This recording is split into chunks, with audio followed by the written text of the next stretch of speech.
Hello price Lord. எப்படி இருக்கீங்க? சந்தோஷமா இருப்பீங்கன்னு விசுவாசிக்கிறேன். இன்றைக்கு ஆண்டவர் கொடுக்கிற ஒரு வார்த்தைக்கு நிரப்பகுலமா உபாகமம் 10ஆம் அதிகாரத்தின் 18ஆம் வசனம்.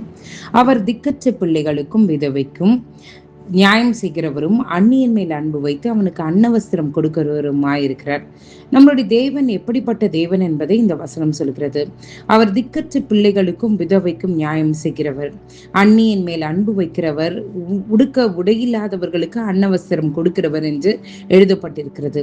இன்றைக்கு யார் யார் நான் திக்கற்றவராய் இருக்கிறேன், என்னை விசாரிக்கிறதுக்கு யாரும் இல்லை, நான் விதவையா இருக்கேன், அவர் இருக்கிற வரைக்கும் எனக்கு எல்லாருமே ஓடி ஓடி வந்து கேட்டாங்க, ஆனா என்னுடைய மனைவி இருக்கிற வரைக்கும் என்னை விசாரிச்சாங்க, ஆனா இப்ப அவங்க இல்லைன்னு உடனே என்னை விசாரிக்கிறது கூட யாரும் இல்லை, எனக்கு நியாயம் செய்யறது கூட யாரும் இல்லைன்னு சொல்லிட்டு யார் யார் புலம்பிட்டு இருக்கீங்கன்னு எனக்கு தெரியல. இன்றைக்கு கர்த்தர் நம்மளை பார்த்து நேரடியா சொல்கிறார், அவர் திக்கற்ற பிள்ளைகளுக்கும் விதவைக்கும் நியாயம் செய்கிற தேவனாயிருக்கிறார்.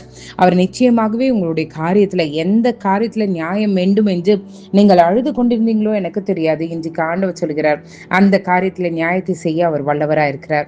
அவர் அதாவது தன்னிடத்தில் நெருங்கினவர்களிடத்துல மட்டும் அன்பு செலுத்துகிறவர் அல்ல, அந்நியர்கள் மேலும் அன்பு செலுத்தி அவர்களுக்கு வேண்டிய தேவைகளை சந்திக்கிற தேவனாயிருக்கிறார். இன்றைக்கு என்னோடு இணைந்து எத்தனை பேர், ஆண்டவரே எனக்கு இந்த காரியத்துல உதவி செய்யுங்க, ஆண்டவரே நான் யார் இடத்துல போவேன், நான் தனிமையா இருக்கிறேனே, என்னால அலைய முடியலையேன்னு சொல்லிட்டு யார் யார் புலம்பிட்டு இருந்தீங்கன்னு எனக்கு தெரியல.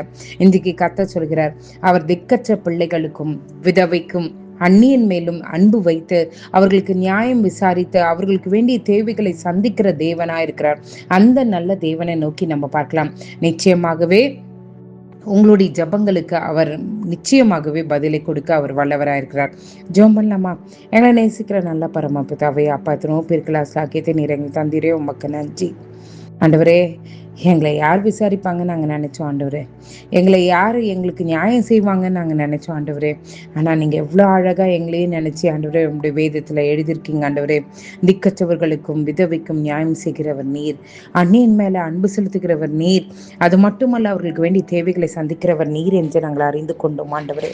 அப்பா, எங்களுடைய காரியங்களை என்னென்ன காரியங்களில் நியாயம் வேண்டும் என்று என்னோடு இணைந்து யார் யார் ஜெபிக்கிறாங்களோ எல்லா காரியங்களிலும் நியாயத்தை கண்டு உங்கள் நாமத்தை மகிமைப்படுத்த கிருபை செய்யுங்க.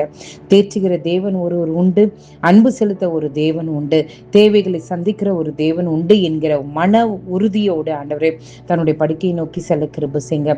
இரவில் நல்ல உறக்கத்தை தாங்க, காலை எழுந்து உங்க நாமத்தை மகிமைப்படுத்த கிருபை செய்யுங்க. இயேசுவின் மூலம் ஜெபம் கேளும் நல்ல பரமபிதாவே. ஆமேன், ஆமேன், ஆமேன். God bless you.